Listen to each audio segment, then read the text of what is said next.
Hello and welcome to Traffic Talks. My name is Pyro and I talk about what's going on in my life, usually with a lesson I've learned, some tips and tricks you can follow that helped me, and a lot of laughs in each episode. If this sounds like something you would enjoy hearing, feel free to follow the podcast, subscribe so you don't miss an episode, and to see what I'm up to, you can check out my Instagram page linked below. Bye! Hello and welcome back to part 4 of September Sustainability. I don't know why I keep making these alliterations when my mouth does not want to go around them, but we keep going. Today is part 4 and the final episode. This is also being uploaded on Thursday, which is a change from the norm, but here we are. Life has been crazy and I have been sick, so we keep going. Today I'm just speaking very loosely about sustainability and what I do regarding it, because I said this in the previous episode. It is a journey, not a destination. I'm going to start there. My interest in sustainability, I cannot even pinpoint the exact beginning because it has subconsciously been something that has been in my life, whether it's learning it from my parents or researching it myself. It has always been there, and that to me is fascinating because a lot of parents don't teach their children about sustainability. They teach them make more money, get as much as you can, live it up.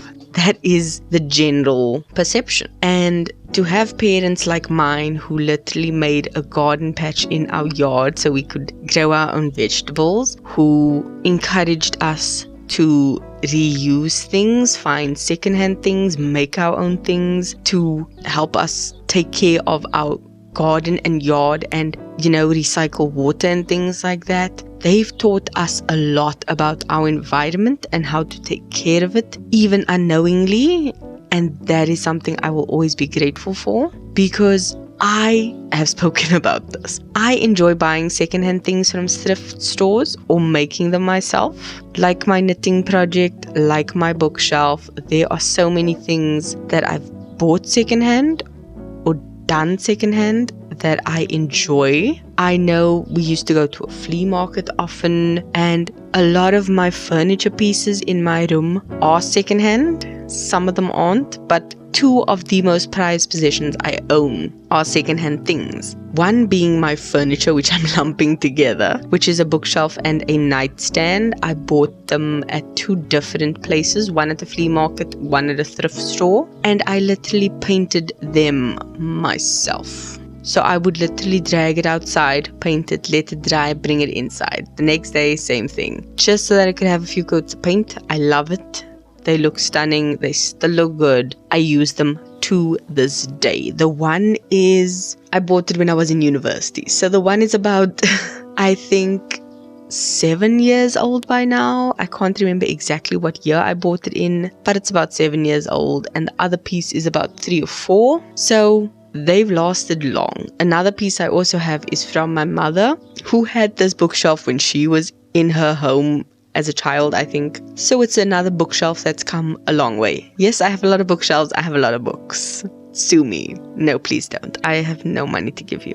That aside, my second most prized possession is actually my Nintendo Switch that I bought secondhand through Carbonite, for any South Africans who know that website. It's a place where you can buy tech, software, hardware, cameras, anything technical, you name it, you can buy it. And I love it. I was literally laying on the couch 3 days in a row playing the thing. After work, obviously, but I have been loving it. And it's so fun. I can hook it up to my screen and make it big. I can take it out and take it with me wherever I go. It's a whole console all on its own. I absolutely love it. So to me, buying secondhand isn't a major thing. I do have certain items I will not buy secondhand. Just a personal preference. There are certain things I refuse to buy secondhand, and that's just a me thing. But for the most part, secondhand, there's absolutely nothing wrong with it. And a lot of things in our house are secondhand. But buying secondhand is something I've grown up with. I see nothing wrong with it, and it's actively encouraged, which is something I also actively encourage. One thing I did mention previously in the last episode that I'm not going to harp it too much on is that certain sustainability swaps that people do aren't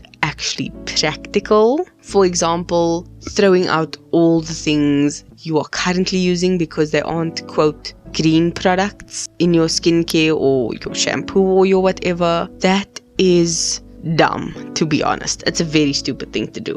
Use it, finish, throw it out, make an effort to find something that is more eco-friendly, that is more sustainable, that is better for yourself and the environment. But don't do it before the time. That is not a good idea. Like I said, it's your journey, it's your choice, and if you don't want to, you honestly don't have to. Sometimes buying the eco-friendly product tends to be more expensive, and not everyone can afford that. And that is sad, because things that are eco-friendly should be an equal monetary option, but it isn't, because companies know they can cash grab, and just because they put something as green on the label, they can make more money off of it, even if it is lies, like I said in my previous episode, and that is tragic.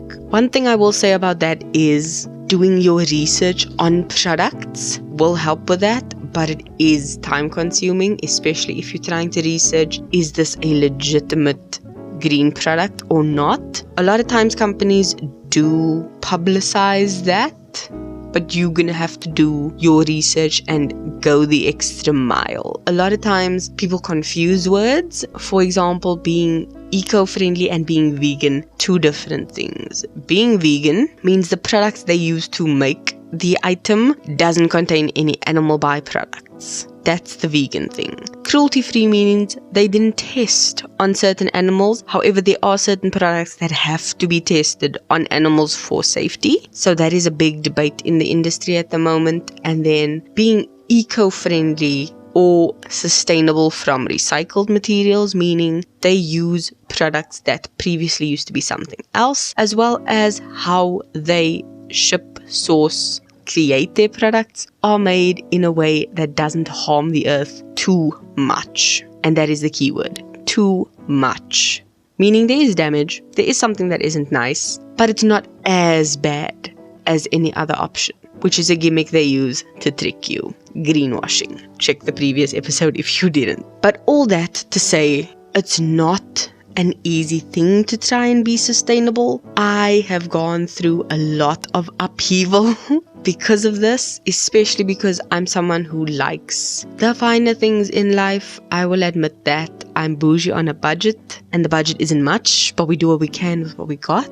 And one of the biggest things I've seen this in is my coffee. I love coffee. I am a coffee addict, I will admit that. And the Dolce Gusto pods that I used were terrible for the environment, so I stopped using it. I finished what I had, and then I didn't buy more. One of the things that I could do as a swap was buy a converter for my machine, where I would be able to now use Nespresso pods or something similar to a Nespresso type of pod in my Dolce Gusto machine. And I could still have my coffee, but the pods are much better. The pods can be recycled, the coffee inside the pods get used in composts, and it's completely eco-friendly. Those are things that companies have made efforts towards, and they are much better for us in the long run, because you get the best of both worlds. You get to be environmentally friendly, but you also get to enjoy your coffee. This is the same thing for people who are debating different types of milks, because they say to grow the almonds is very water heavy, and the yield you get when you make the almond milk is very small. So they just like, is it worth it? Is it not?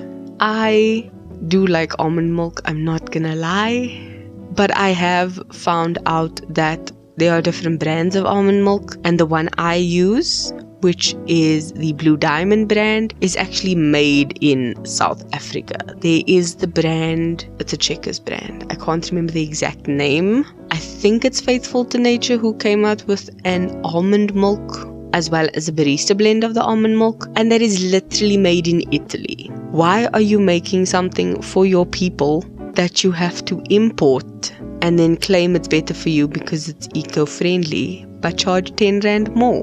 Why? I hate that.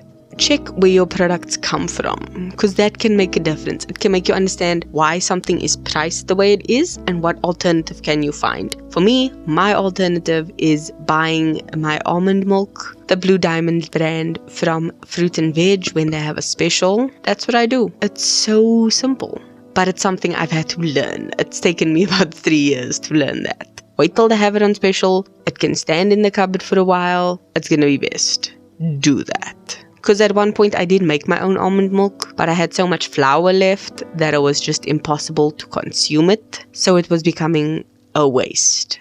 Buying the carton of almond milk just worked out better for everyone. And that's something I had to learn over the years. So that's what I will encourage you to do. Start learning. There are a whole bunch of infographics you can check out. There are YouTube channels dedicated to sustainability that you can look at. The documentaries I mentioned previously. And also, Google the crap out of the products you use. Search for what you use. See, is this thing I'm using eco-friendly? Is it made in a sustainable way? How am I getting this product? Am I buying it from the wholesaler where I can go and check out, okay, cool, this is how they do it? Or am I buying it through a store who can't guarantee that this product was in fact eco-friendly, was produced carbon neutrally, was made from organic or ethical places and products and people?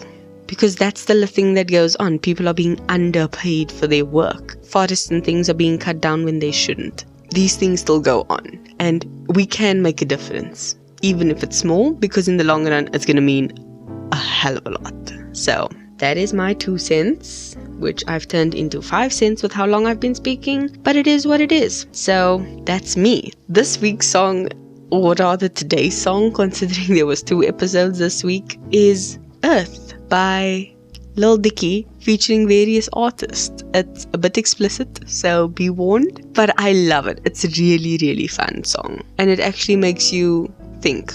Go watch the music video version. Don't just listen to it. It's really good. So that is it. That is me. That is my rant and rave about sustainability. I might speak on it again. I doubt it, but maybe I'll do a 1 episode next year. But anyway, that is it from me. I will see you next week for the regularly scheduled upload. And yeah, enjoy your day and your week. Have a good one. Keep being a better being for yourself and the earth. Love you. Bye.